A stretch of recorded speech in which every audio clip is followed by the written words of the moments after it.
Welcome. What's up, friends? My name is Todd Cook. First, I want to say thank you so much for joining us on the Foam and Friends podcast, where we sit down with people just like you to talk about the spray foam industry and our lives as SPF professionals on and off the job. It's a podcast for us and by us in an effort to bring like-minded people together. Please like, subscribe, and follow to ensure you don't miss any episodes or a chance to get to know your fellow industry professionals. All right, let's get this thing started, shall we? All right, we're in week 3 of this. I was working on a website, or I was actually having someone else work on a website, and coming up with like a bio page. This is something to kind of explain who I was and why I decided to do this. And as I was writing it up, I decided to just go ahead and read it also on the podcast. So it goes like this. My name is Todd Cook. My wonderful wife, Emily, and I are owners of E&T Foam Home outside of Grand Rapids, Michigan. We have 2 kids together, Owen, 9, and Claire, 7. Owning and operating our spray foam company has given us the ability to have Emily stay at home and homeschool our kids, which was her lifelong dream. I have been spraying closed-cell spray foam since 2018 and found it to be a very rewarding industry to be a part of. Over the years, I've made a lot of friends and noticed that there are a lot of fellow foamers that have stories to tell. I have enjoyed listening to podcasts for years, and I find them to be educational and entertaining. For a couple of years now, I have often thought about how fun it would be to interview the people of the industry on a podcast. What kept me from doing it was that voice in my head that told me I have no business talking about and creating content for an industry that I have only been in for a few years and don't even come close to making the list of those with the most knowledge and experience. Well, in spring of 2024, I decided it was time to shut that voice up and just do it. And whether the podcast finds success or if it doesn't do much at all, instead of just thinking about it, I've decided to give it a shot. One thing I didn't want to do was turn a fun thing into another full-time job thing, or try to create something that comes off as a very professional thing. I wanted the listener to feel that they have the ability to act like a fly in the room and listen to a raw conversation of fellow industry professionals. So you won't find it short and to the point. It won't be heavily edited, and it won't be anywhere near perfect. We literally turn the mics and cameras on, have hopefully a great conversation, and then turn them off at the end. And typically that is our episode for you to consume. As I get older, I realize more and more how important it is to never stop learning, and that there is so much knowledge we can pick up just from each other if we just take the time to listen. My other goal is that you get the feeling that you kind of know this person, even though you may never have met them or maybe have never even been in the same room as them. Because occasionally we have industry meetups, and it is then that you might see them and stick out your hand and introduce yourself. What is better than making a new friend? Thanks for listening to my podcast. Sweet, man. All right. My guest today is the former part owner of Foam Pros Insulation in Jackson, Michigan, and now owner of Fourth Man Fireproofing, Matt Stoner. What's up, Matt? Well, man, thanks for having me on the podcast. Oh, man. This Glad to have you. Pretty awesome in here. It's not too bad. Yeah, I'm pretty excited. I can't take credit for it, but I'm here. I'm enjoying it. I'm glad you read your story. There are so many things in there that I picked out that I really just kind of. So first off, my sister's name is Claire. Oh, yeah. Yeah. So I really just love her. She just had a surgery on her hand, and oh, really? So she's going through it right now, man, doing rehabilitation on her hand and everything. So hopefully your daughter never has something like that happen. But you don't realize how much you use your hands until they're hurt. Yeah. She's like trying to do bow hunting right now and like trying to get her bow hand going again. And I'm like, you're such a psycho. You just like go like a week and a half out of surgery. Let your hand heal. She's a goofball, man. But you know what I love about you doing this podcast is, I think that flinging yourself into the wind is a little bit what this industry is like, because if you knew everything that it took to make it in spray foam, you probably wouldn't do it. Oh yeah. You probably wouldn't do it's I mean, that's a very good point. it's a rough industry, and the headaches are real, man. Like, So I mean I'm out of doing spray foam, but I'm still in the industry, Yeah.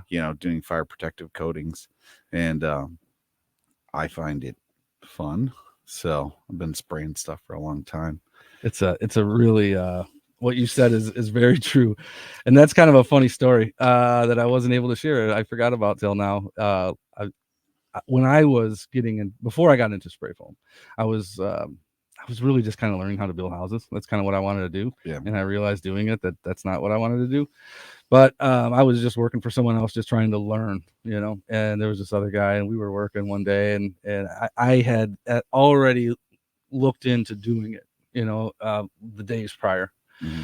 And so we were just working and we were talking, and I said, I think I'm gonna get into spray foam.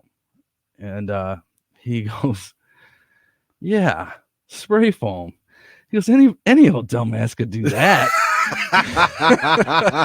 And the funny thing is I agreed with him. I'm like, yeah exactly. Dude, total win. I'm the dumbass to do it.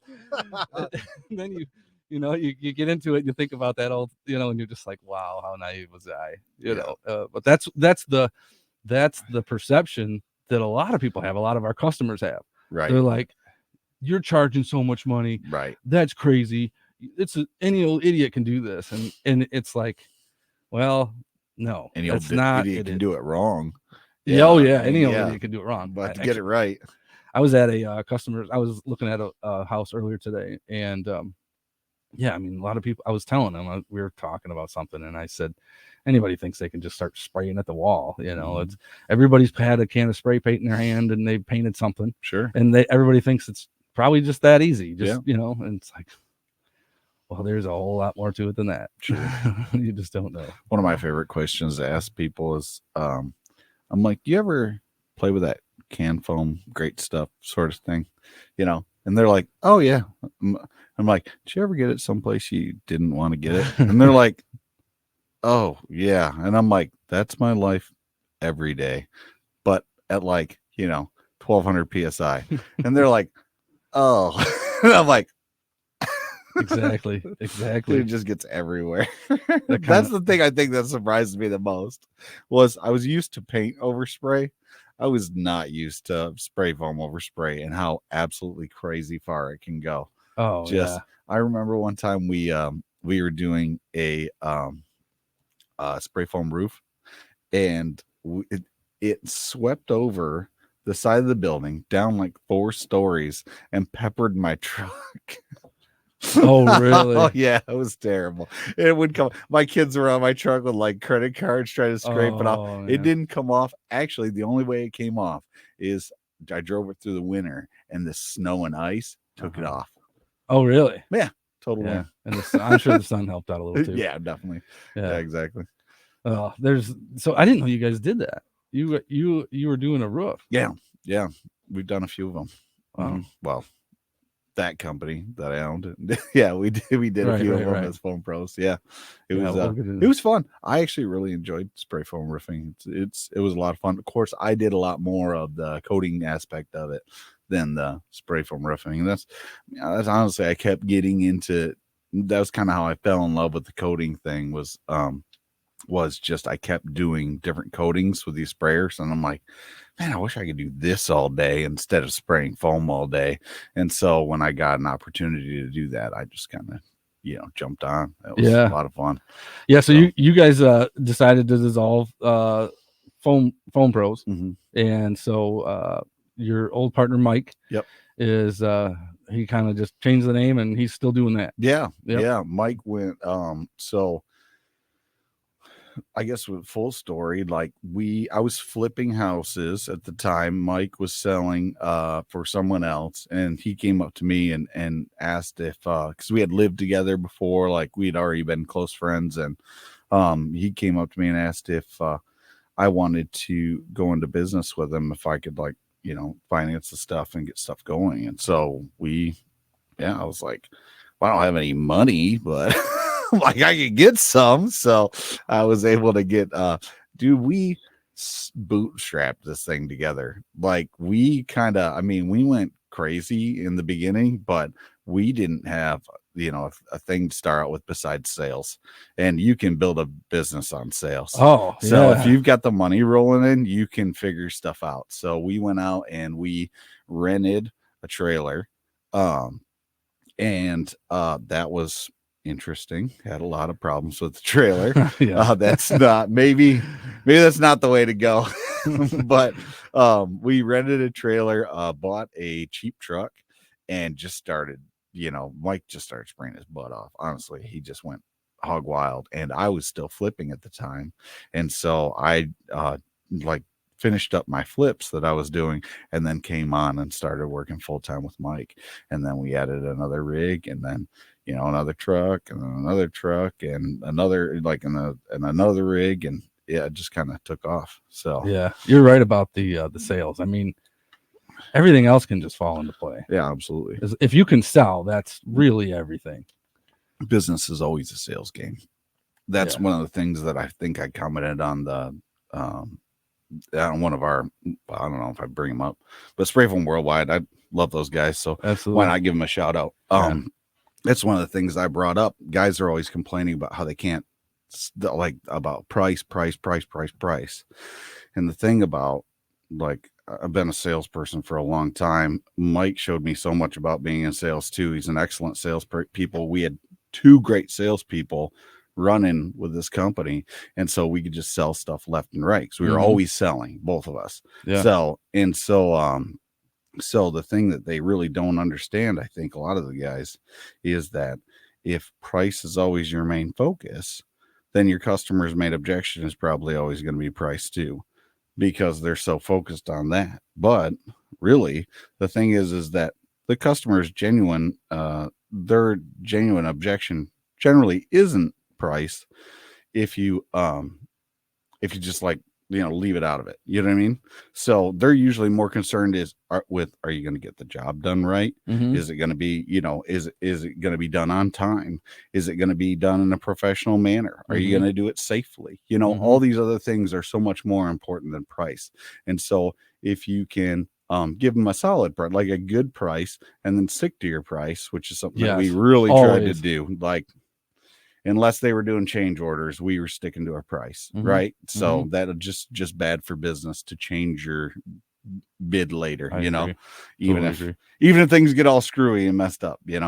So but I just think a little bit of salesmanship goes a long way Yeah. with people, because the price was almost never an objection for us. Yeah. I don't feel like I battled people on price hardly at all. Yeah. They were sold on us. They wanted to go with us, and they just went, and we closed. I mean, Mike was a better closer than I am, true, but we didn't even hard close people. I mean, no contracts. Like, maybe we were running a little crazy, but and everybody paid us. Like, we just Yeah. really did a good job, because we really focused hard on customer satisfaction. Yep. And so if those customers were happy, then they always paid us. Yeah. So sometimes you had to chase them down. A couple Well, times some we had to people write are lawyer just that letters, way. but like twice, I mean, hundreds of customers, and like wrote like 2 lawyer letters. Okay, I'll take it. Yeah. You Yeah. know? Not bad. So I mean, that's the thing is if you can do the sale, obviously, like I said, that's everything. But it's you have to obviously perform. You have to leave them looking around the room when you're done, going, yeah, that's nice job. If they're happy, and I tell people a lot of times, I'm like, and one of those things maybe I shouldn't do, but I usually do 100% at the end of the job. And so that sets people at ease that they aren't going to get ripped off because they have final control. Sure.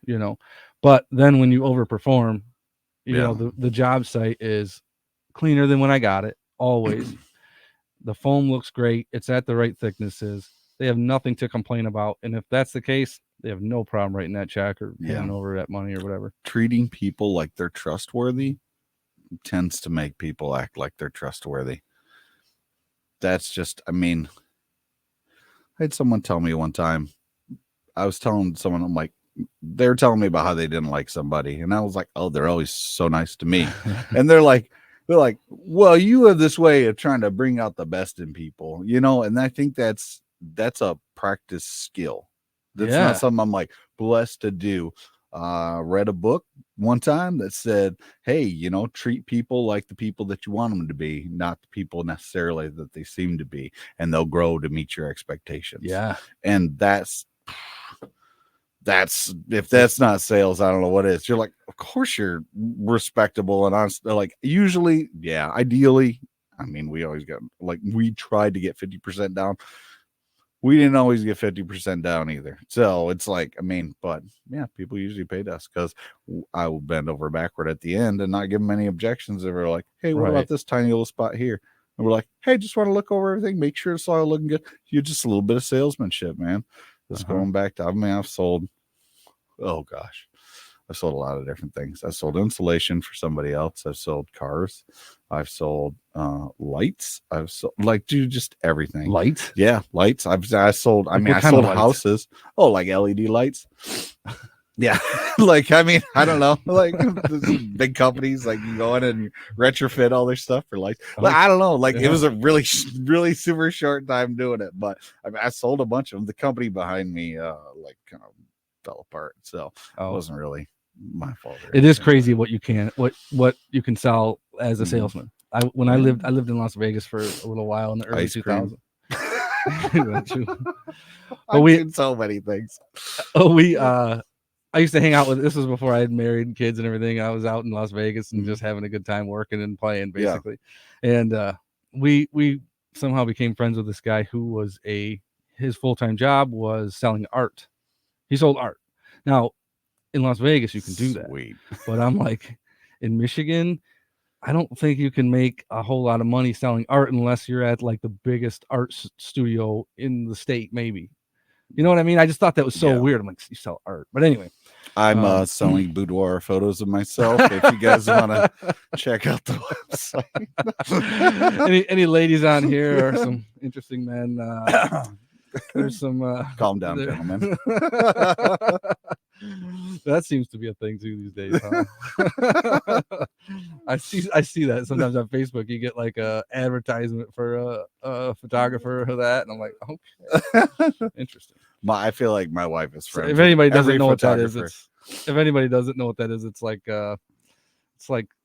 Playboy. It's like lingerie. It's like lingerie. Well, the goal is to, I mean, in my circles, you go and you have your wife do it, and then she makes a little calendar for you. And you're going to get yourself in trouble. I'm just saying. No, I mean, my wife hasn't done it yet. I wish you would. Allison, please. Now you're definitely going to get yourself in trouble. No, oh boy, I'm not worried about it. So you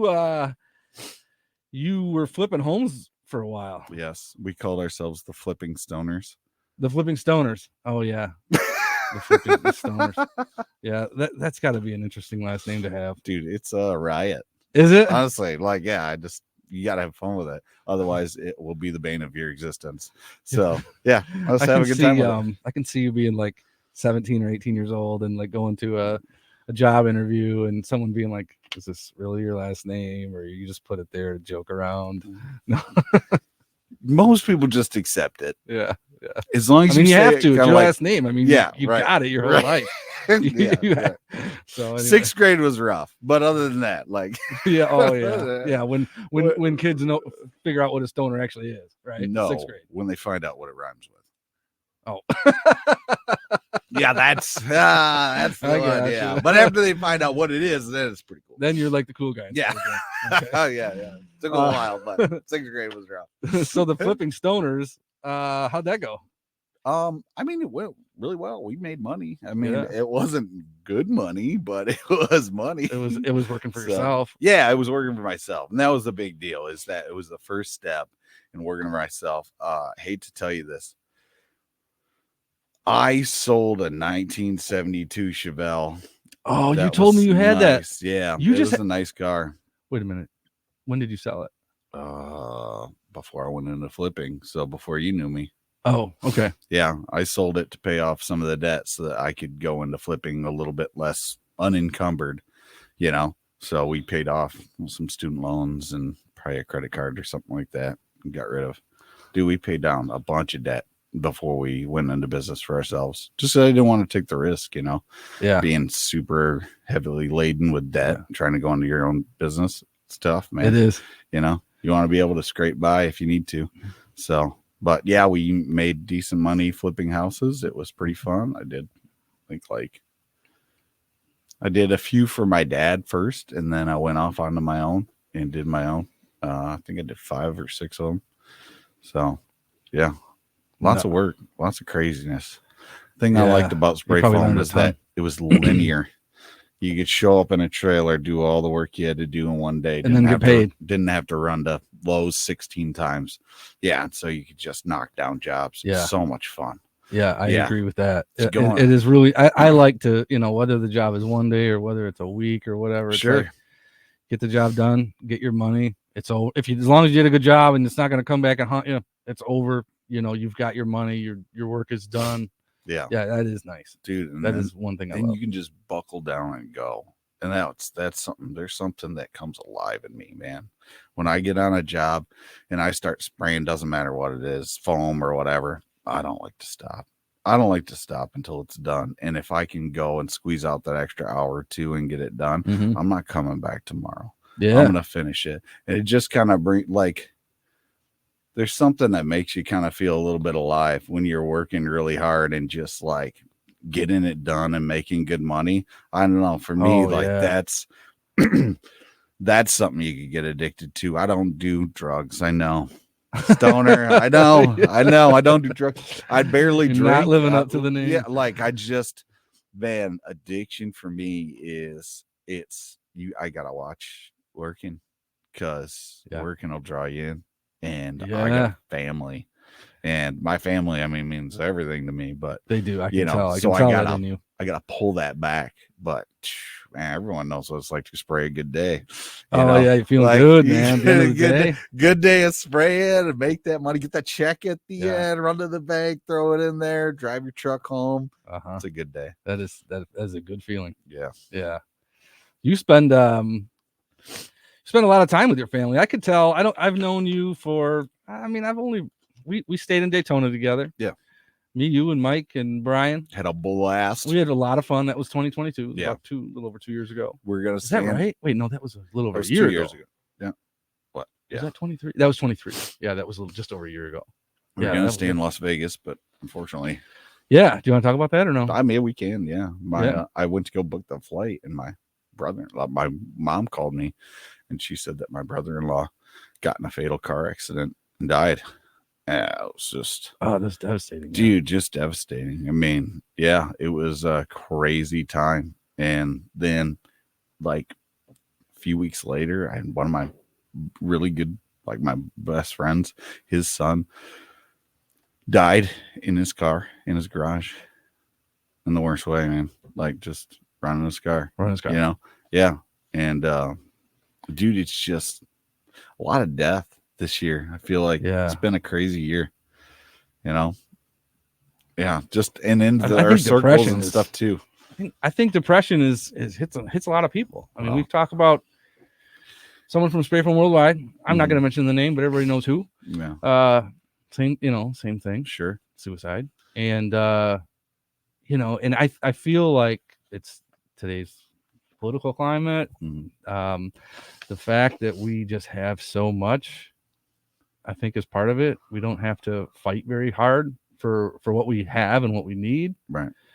That's just my guess. But drugs and alcohol are obviously huge, a big player in that. So who knows? Everybody's got their own reasons. Well, I got an idea about this. So, okay. I heard it said one time that the opposite of addiction isn't sobriety, it's connection.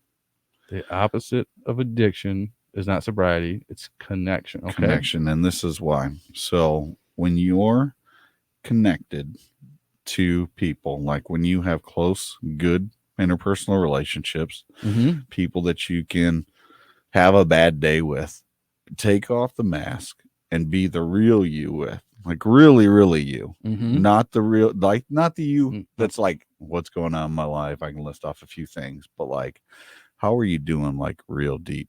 You know what I mean? I feel like that's where so much So many guys fall short. They aren't able to take off the mask.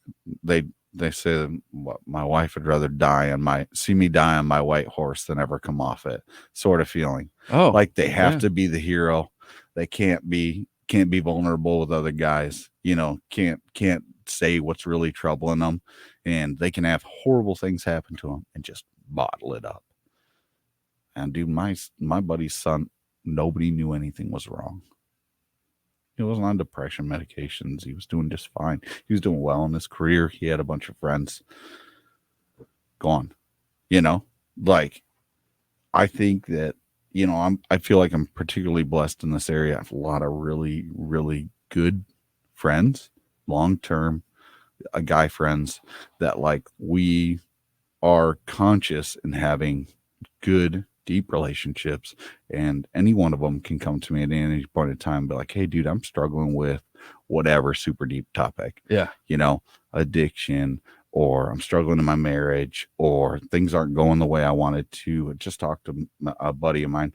He's got I just won't say how many kids, but he's got kids and they're serious mental conditions, and he's like, dude, my family isn't anywhere near where I pictured it being. What do I do? You know? But for me, of course, the obvious answer for us was, well, I think it was actually an answer to the question, is Jesus enough alone? You know what I mean? In your Yeah. life. And, yeah, This man. is the friend that you're talking. Yeah, this is my friend I'm talking about, and So you were talking to him, having these. yeah, we were talking conversations? about and have that exact conversation. That was the question that was posed in that. Oh, And, wow. so it's like, okay, well, when your marriage doesn't work out and that's what you're basing your identity off from, or when your kid dies, or, when your job's gone, your business fails, the money's gone or whatever, is for us, we obviously base our life around Jesus, and like that's the rock on which we stand, right? Yeah. So that was the I didn't mean to turn this into a faith podcast or anything, No, but like that's great. dude, I've been through a lot, man. I've got, I'm on dialysis currently. Like I've had kidney failure. I had kidney failure when I was 19. I went through nearly terminal cancer, that was, I didn't know that. that was in my lung. Yeah. Like, dude, that, that made me, I'm like, I was so sick I couldn't walk. Like they sent me home on hospice. I was like, maybe a couple months, Holy cow. and I lived, so I don't think. How many years ago was that? Dude, that was that you when I had was a couple months? 20. It's 19 when my kidney failed. It's 20 when I got my transplant. I think I was 21, 22 when I got that nearly terminal cancer. Yeah, big B cell lymphoma in my right lung. Wow.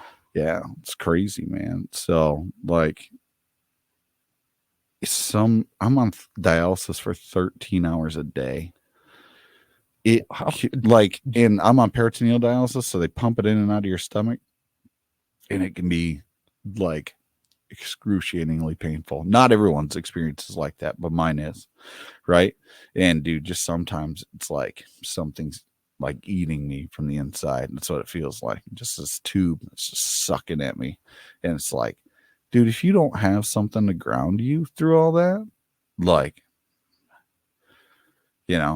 some days, like, dude, for a little while, I was like, dude, it might be nice if I died, but yeah, but it wouldn't be because you got a family. But too. I got a family. I got a wife. I got all these guys that prop me up. I got, you got God that puts you in that situation and wants you to, for whatever reason, wants you to, yeah. go through all that. What is actually dialysis? Oh, so I mean, we all kind of have an idea, but I don't know how many people actually really know it well. So when your kidney fails, you have to find a way to get rid of the toxins in your body that normally come out through urine. So, what the type of dialysis I'm on is, it's called peritoneal dialysis. They use your peritoneal membrane, to pull toxins out, and they flush fluid in and out like lots, dude, like liters and liters of fluid every night. And they put it in you, they let it soak, and then they pull it back out. So it suck it back out. So that's where the pain can come in. It's just I have a perforated tube in my stomach, and like just like it's like 16 inches long, man. It's like hanging out. Oh yeah, was that a port? Yeah, it goes into my stomach. And so you do that like at night when every you do that? night. Yep. So through the night while you're sleeping. Yep. And for hours before and after. Yeah. Yeah. So. Wow. Yeah, it's crazy. So what is it that is there a certain sort of disease that created your kidneys to fail and created your need for dialysis? So, boy, this sucks. All right, let me tell you what it is. I'm allergic to dairy and pork, and it makes my blood pressure go up so high. And I didn't know this, but I didn't realize that was happening at the time, and it made my kidney fail from having blood pressure too high. Get your blood pressure checked, guys. So your blood pressure was too high, and so you didn't know. You didn't know for the longest 19. Time. I thought I was as healthy as you did when you were 19. Eating ribs, eating ice cream. Exactly. Yeah, I was going to town. So do you think maybe if you would have known that you were allergic to that, things would have been better now? Or yeah, I could have saved my kidney. Oh wow, but you wouldn't have known that. I mean, it's kind of hard to figure that out, dude. Yeah, right. If we would have bet it all on Apple, we would have been rich, right? Like, I mean, it's the past. We're not there. We're not gonna live there, so I don't really dwell on it. But yeah, it's crazy. That is crazy. Can't eat bacon, guys. Come on. What's that? I can't eat bacon. Oh yeah. After all those years of knowing how good it is, I can see the disappointment in your eyes. I like bacon. I mean, who doesn't? Right. Who's ever had it at least? Right. Yeah. That's some good stuff. So you had kind of a scare this past spring, was it? You were is it typical, or I mean, I remember I was talking with someone and they were saying, yeah, Matt's not doing real good right now. Yeah. So it kind of happens slow. So when you get a transplant, it's a wear item. It's something that they know is going to have to be replaced again. They don't last forever. So mine lasted for 16 years, and that was a pretty good run. 16 years on transplant. They're pretty happy with that. Yeah, they're saying 10 to 12 years is pretty standard. So 16 years is pretty good. So we kind of knew it was good. Like we knew from the start, it was gonna fail. So having it fail is kind of a bummer. Don't get me wrong, but of course, even though you knew it was gonna happen eventually sometime. Yeah. So you're on the list right now for a new kidney then? So I actually have, you're kind of on the list, but I have people that want to donate a kidney. So I'm just they're just going to give me a kidney. So I get to jump ahead in line. When you have a living donor that's willing to come forward and give you a kidney, you get to jump forward on the list. They don't have to you don't have to wait for some random person to die. It doesn't have to be someone who's a match for you. Just someone who's a match for someone else. Well, it can be. Yeah, they can actually swap them too. So if you have a donor and your donor is the only one that'll come forward for you or something, like I have actually quite a few people that are willing to get tested for me. The thing is that they can swap donors. Like if you find somebody else that matches you, and do a little crazy swap. So got to be ready to answer that phone at any time. So, yeah. Because you could literally just be in the hospital tomorrow and you'd be like, if there was a match. Yeah, after I have the meeting with a surgeon, I think, which is this Friday. Yeah, I think it's going to be pretty open for me to be able to get it transplanted almost anytime. Yeah. So if you get a new kidney, you won't need the dialysis anymore. It's basically the dialysis is just filling in the time gap until you get a new one, or you could be on dialysis for a long time if you couldn't find. But that's the trade-off, right? Correct. Kidney or dialysis. Yeah, kidney or dialysis. But it's not like when you get a kidney, it's all scot-free either. Because you're, you definitely have some drawbacks there. There's a lot of medication that you have to be on once you get a kidney for it to stay in place, and that medication has some pretty serious side effects, including recurrent cancer, possibly. The cancer, where was that? So what do you mean? Oh, it was in my right lung. And what was that? That was what got rid of that? Was it the? Actually, kind of cool story. My my doctors took me off from the immunosuppression because it suppresses your immune system, brings it down, right? Yeah. Yeah, when you're when you have a transplant. So they took the immunosuppression off. My immune system came back, killed the cancer. Right, that's basically what probably Oh. happened. So They the left me cancer off, was started but from they the. left me off immunosuppression, which is why I've been able to do so well for the last 15, 16 years. Like I haven't been on immunosuppression, which is pretty rare. It's almost like they dropped the nuke when they, that's what one of my doctors says. It's like almost like they dropped a nuke when they did all the chemo on me, and then when everything like came back on, they were like, "Oh, this kidney's yours. Why not?" So it just didn't reject. Wow, interesting. Yeah, pretty rare. Tell me about your family. I have a wife that I've been married to almost 11 years. Oh, and her name is Allison. And then she's a stay-at-home mom, and she would love to homeschool. Oh my gosh, that's all she talks about. yeah. And It's kind of the culture today. I mean, a lot of people either do or really want to. It's some of the silly things at school are just like they can't play tag at my kids' school because someone's gonna get hurt. Really? Can't jump up the swings because somebody's gonna get hurt. Like the things that they can't do are just stupid. And I'm like, I like the school they go to for the most part, and the teachers seem genuinely concerned for the kids' well-being and stuff like that. But man, I don't know if it's just too many women in the school or what, but like, I mean, kids got to be able to be kids. I don't think it's the women. I think there's a lot of women actually that are very, that don't agree with that. I think it's just the culture. I think. Well, yeah. And it's better and worse depending on what part of the country you live. Yeah. It's based on the local, culture. Yeah. But yeah, I know it's not the school that we went to. Sure. No kidding, right? I mean, you go there and look at the playground and you can tell it's different. But I have 4 kids. 4. Yep. Emma, Levi, Kate, and Lola. And Emma is 11. Levi is 9. Kate is 6. And Lola is 3. Wow. And they are that's my whole world, dude. I know. I can tell. I can tell. I've said it. I've only known you a little bit, but I can tell you're very, very dedicated to your family, which for sure.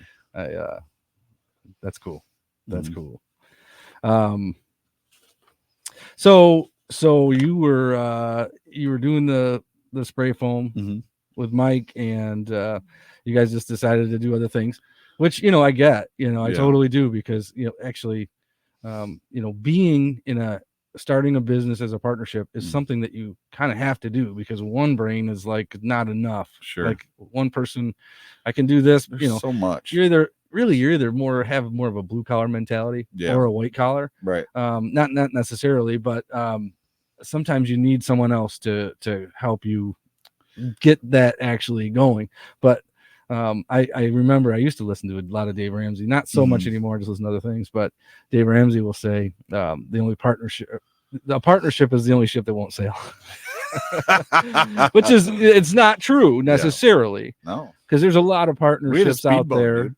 A lot of partnerships out there that do very well. Yeah. And you guys did very well for a while, yeah. but after a while you kind of decided, I just want to do my own thing. And there's nothing wrong with that too. And you've mentioned too that no regrets about it at all. Sure. And you shouldn't, because it wasn't it didn't fail. No, it's just that you decided to change it up a little bit. It spun off into 2 different businesses that are successful businesses. Exactly. I have the fireproofing and he is a spray foam business. Yeah. And you guys do you do work for him. We still do business together. We're still friends. We're still good to go, man. That's awesome. He's we split really amicably, and there was a little bit of tension, of course, at the end, but we ended up like coming together and sorting things out, and turned out he wanted some different things that I wanted, and I was okay with it, and he was okay with it. So I think that's part of, sorry, I get cramps sometimes.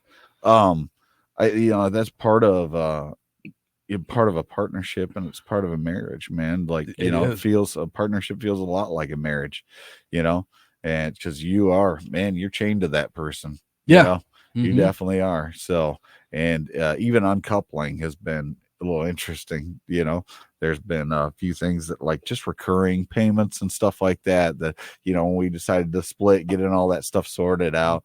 But no, I was blessed really with a good business partner that really tried hard and was willing to work hard, and and we just tried hard, man.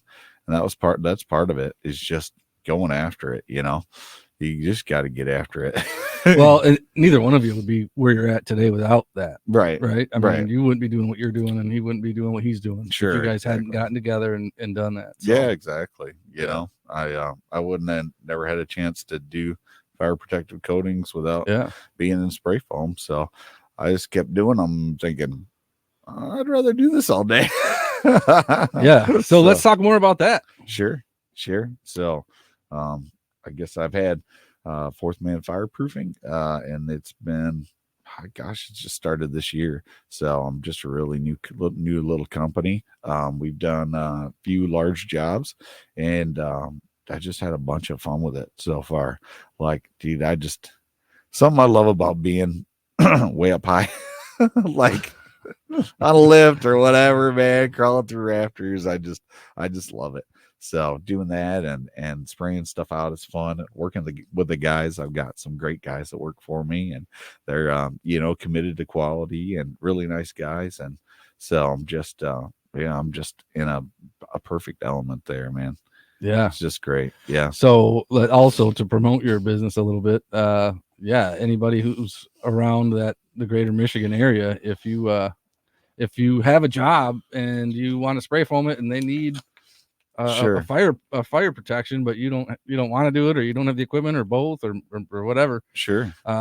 Matt's a good dude to call, because that's all he does now. Yeah. That's it. Yeah. He's the pro at that. Well, so. And I love it. And one of the big things that people don't realize when they're like, well, hey man, spray foamers are, they've got the ingenuity. It's not like they can't figure out how to do fire protected coatings. I would never put that on them. The question is that if you don't do it every day, are you really sure that you want that kind of liability? Because what you're doing, and the fire inspector and everything, they're going to nitpick every little thing, to make sure that you've got an excellent job done first off, which is, it's fine with me, but also you're on the hook for your exact thickness and stuff like that. Like in spray foam, if you don't put the exact thickness on there, plus or minus, half inch or something like that, if you take the amount of foam installed in the job, there's like a general thickness. There's a lot of leeway there. You know what I mean? If you don't get it right in fire protective coatings, like, yeah, it's rough, man. It'll be fine if there's no fire. It can be fine if there's no fire, right? Yeah, exactly. And that liability could come back on you. And the real question is your insurance company really covering you to do that? Because I know I can think of quite a few different foam companies off the top of my head that their insurance company dug in. They're like, "Why are you doing this? Don't do this anymore." And that's why they have me do it. They don't want the liability. They don't want the responsibility. And if you're not doing it every day, then I had to fill out a resume for my insurance company just to be able to get the proper coverage for what I was doing.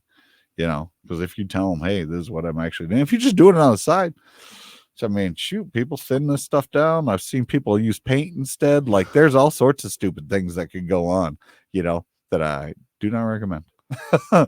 but honestly, I tend to go a little bit overboard, with every job, price a little bit higher, because I gotta, I put it on a little bit thicker than I need to, just so I'm good to go. It's probably very difficult, cheap insurance, and a pain to compete with the people that are just, we'll just throw it on there, like, whether it's watered down with paint or watered down with whatever. People using regular paint and saying it was fireproofing, or saying it was fire protective coatings. Yeah, that's scary right there. Contractor shows up, pays, puts paint on there, exterior paint or something like that. walks away. Yeah. No, it's fine. Well, and I mean, the chances of the building burning down is not that Dude, very slim. high. Yeah. It's slim. Right. Yeah, let's just say for 30 years or whatever, the chances of it burning down are like probably less than 1%. Right. Definitely less than 1%. Yeah. So a lot of people probably find that easy to just, we're just gonna do this the cheap way and not worry about it. Sure. Just as long as we can make the code inspector happy and all that sort of stuff. It's just an easy way to cheat, but yeah, it can. That's it the can last really, guy you want on the job site. Yeah. No doubt. But a lot of, I mean, honestly, that hasn't been the main concern. Main concern is, can you do it on time? That's what they're. People don't usually balk at the price. They don't usually balk at, whatever. They're like, can you do it on time? Can you get it done? Is it going to be really good? Because when you're doing commercial, and if for some reason it's not good, are you going to be back to fix it immediately? We don't want this to hold up the job. Yeah. And so that's I don't know. That's what I'm good at. So then, you definitely find yourself in those situations where you're like, just keep going. Put in a 13-hour day, whatever it is, until you can't do it anymore. I'll tell you what, man. And that's the thing, is that with my body, I do have to have guys that work for me, because with my body right now, dude, I can't create electrolytes like properly, so or effectively, so where other people's body could keep like, I just had a leg cramp, and it was because I drove here. Oh. Right. Yeah, like you're like, why is it? Yeah, like I just had to pull my leg up. Well, that motion like that sometimes will make me cramp up, and it doesn't matter in magnesium, potassium, whatever I try loading into my body, my kidney doesn't upregulate those electrolytes anymore, so it just doesn't work. So you've got however many hours a day that your body will let you, and then you just have to shut it down. Right, exactly. So, but it doesn't stop me from getting stuff done. I got guys that work for me. They're young. Yeah. They can handle it. Yeah, so that's true. Yeah. I just make sure they do a great job. Yeah. Be a good supervisor. Where'd you get the name Fourth Man Fireproofing? Fourth Man Fireproofing is story about Shadrach, Meshach, and Abednego. Oh yeah, in the fiery furnace, and when they're in the fiery furnace, they get put in there for not bowing down to idols, and a specific idol actually. But and then they when they looked into the fire that was hotter than hot, they saw four men, one that looked like an angel. And so that's where the Fourth Man Fireproofing is. My wife came up with it. I liked it. That's so great. I went with it. Yeah. It's distinctive and clever enough. When you look at contractor bid lists, puts me at the very first, because I'm a number in my name. Oh, yeah. That's always helps out. It's like A1. Yeah, right. Exactly. A1. That's where that why everything's called A1 is because that was in the phone book. Yeah. A1 was always at the very first page of the phone exactly. book. Well, it turns out if you put a 4 in the front, guess what? It's after 2, 3, and yeah. Yep. You went to college to be a diesel tech? Yeah. So I actually went to trade school to be an automotive diesel tech. That's kind of how I got my start. And then once I had my kidney failure, they were like, hey, you probably shouldn't be around this stuff all the time. So I ended up changing careers. Plus, I didn't really like it. So, yeah, I kind of bumped around a little bit, did a lot of sales. Like I was saying, I did. I sold ice cream. I sold all sorts of stuff. I worked at when you say you sold ice cream, you mean like you were working at the window, or no, you were out there with a sign like "Come buy ice cream here"? It's actually a little bit different than that. I worked at a naturopath's office doing all sorts of body work on people, right? Like like really cool. There's all sorts of crazy machines, lasers and sound machines that break up calcium deposits in your joints and stuff like that, like that help with arthritis, like wild stuff, right? And so it was kind of a cool place, and I was like, well, this place is pretty neat, and they helped me a bunch with my health. So I worked there for like 4 years and just had a blast. But while we were working there, we were like, we kept making these shakes, and these shakes got better and better. And my buddy was like, we could probably turn this into ice cream. So we made our These own are non-dairy shakes, right? This was non-dairy shakes. Yeah. Just making sure. No. Making yeah. sure you're watching your health. So this was actually, it was like we called it dairy safe. So it didn't have dairy proteins in it. It was low carbohydrate. It had like brain boosting what do you call it? Oh, I need some right now. Brain boosting.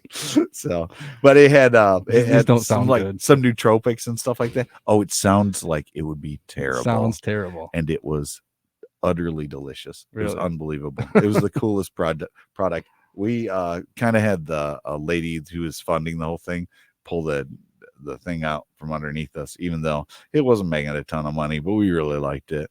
And but yeah, it was a blast. So I sold something like ice cream.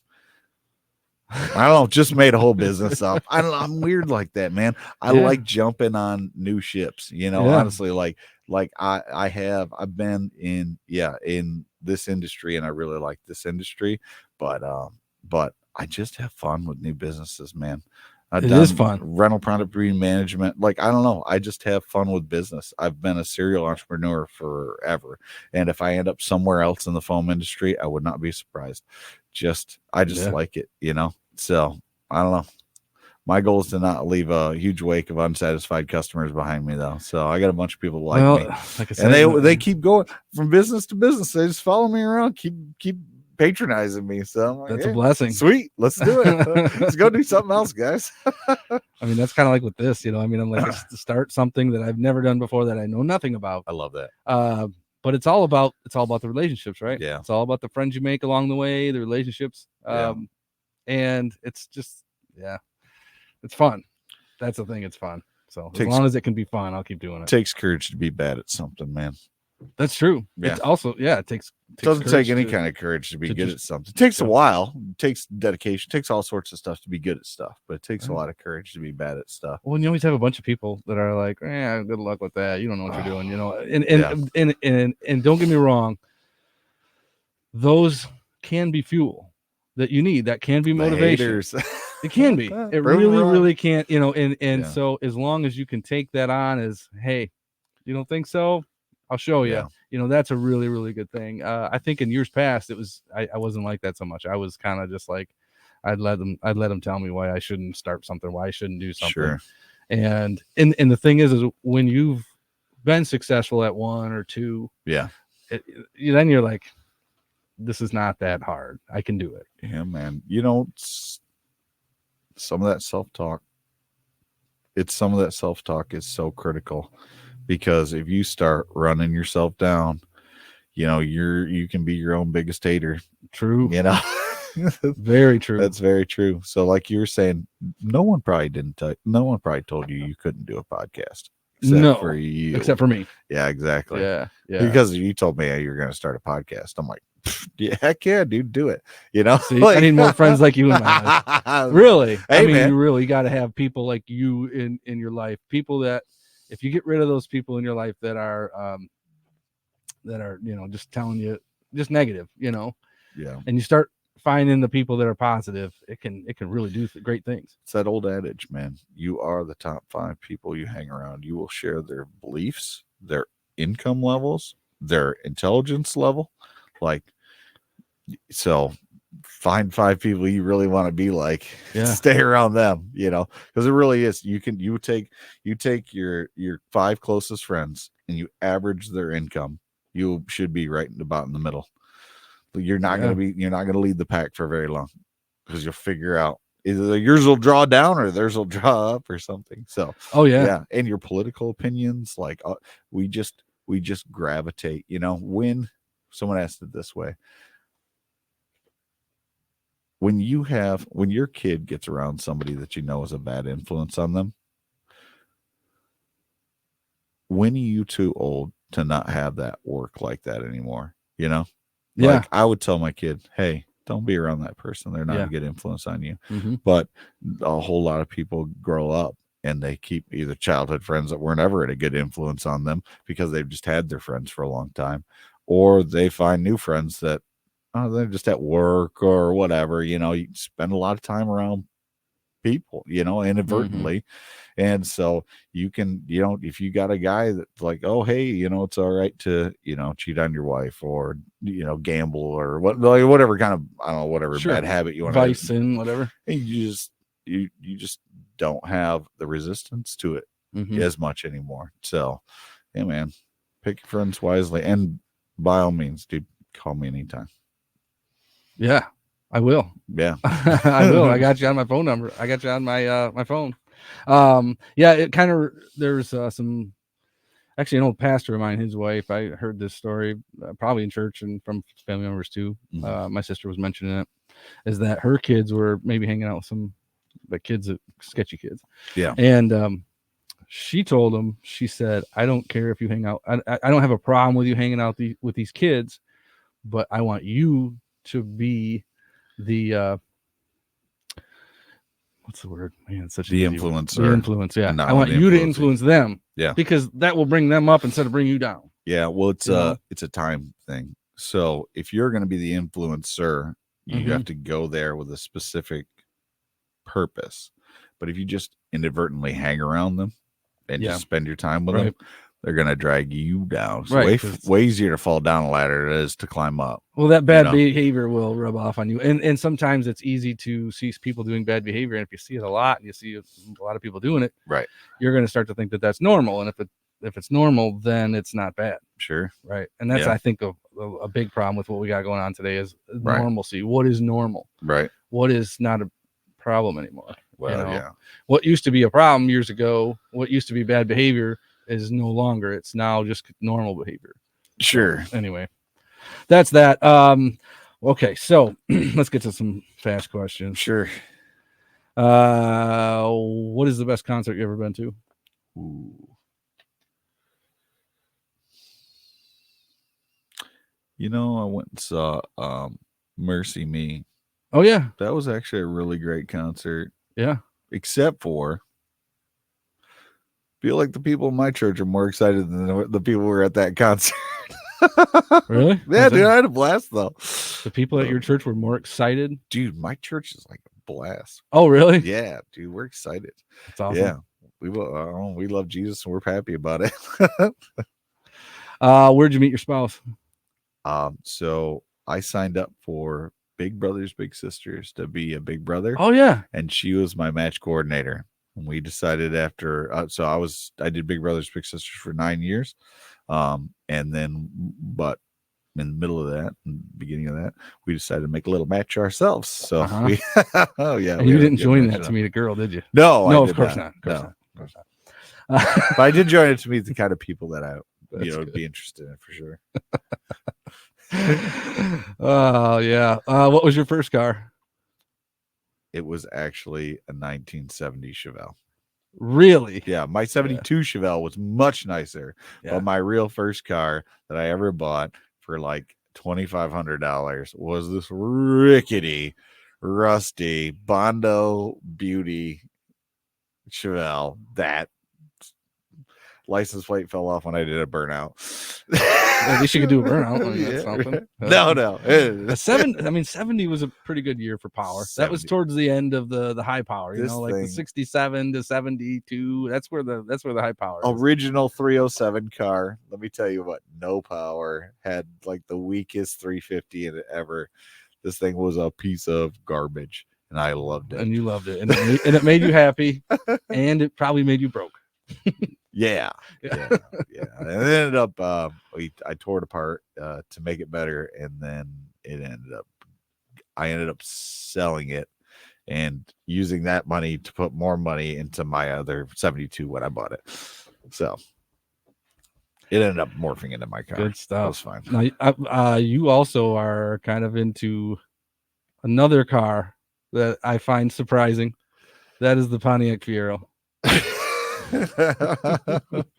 I mean, I've never had one, but I did. Oh, you haven't? No, I thought you did. Oh no, I had buddies that really liked them, and they invited me to go down with their Fiero club down to Florida, and so we drove all over in these Fieros. There are a bunch of them, and they were a blast. So, yeah, no, I get because we all went down there as a car club. Yeah, that's probably what I thought there was a little more to it than that. You mentioned that when we were in Daytona. Yeah, well, we stayed in Daytona.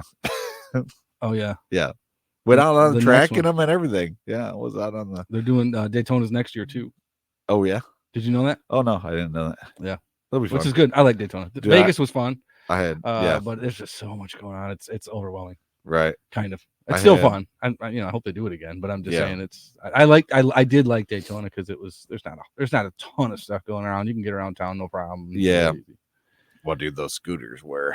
Those scooters are fun. Yeah, that is a lot of fun. I think there wasn't too much traffic, so you could actually just run them down the road. Right. I probably spent like $70 on those scooters.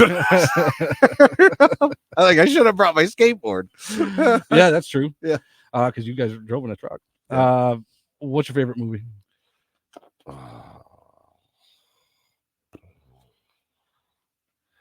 Dude, probably the Lord of the Rings. Oh yeah, series. Yeah, I really like them. Yeah, Lord of the Rings is a tough one to beat. I even like The Hobbit. You like that? I like all that. Either that or probably. Yeah, let's go with that. That's a good final answer. All right, well, let's wrap this up. Matt, thanks a ton for being here. Dude, appreciate it. That was awesome. And if there's anybody around who needs some, even if you just need to get a hold of Matt just to ask him some questions about fireproofing, sure, he knows a lot about it, or if you need some help, or you just, if you're around Michigan area and you want someone else to do the fireproofing for your job, give him a call. He's a good dude. He'll give you a good price and all that. So that's it. We'll wrap this up. Right on. Thanks for listening. Goodbye.